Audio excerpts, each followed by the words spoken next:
Kaya malungkot, kahit nakakaloka o nakakabaliw. Lagi tayo natatakot sa maraming bagay. Lagi tayo natatakot na makalimot at makalimutan. Ito ang kwento ni Mega. Ang kwento niya, kwento rin natin. Ang drama niya, kakaiba talaga. Handa ka na ba? Ito na ang Mega Drama.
Nagkakalakas lang ako ng loob dahil nandyan kayo palagi.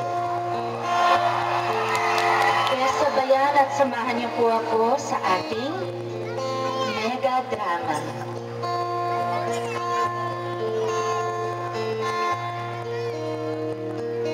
Kung tayo ay matanda na, sana di tayo magbago.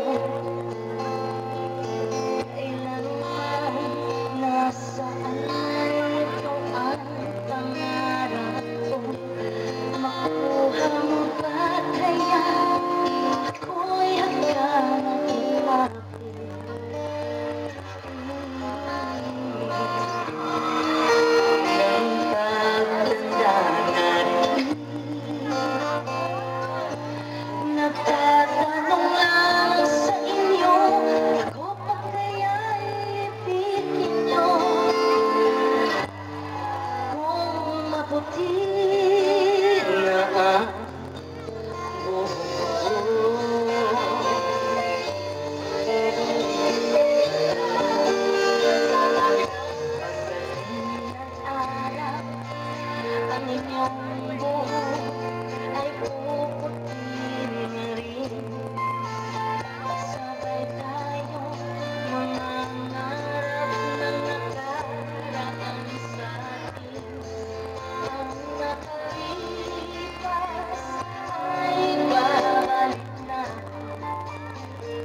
ko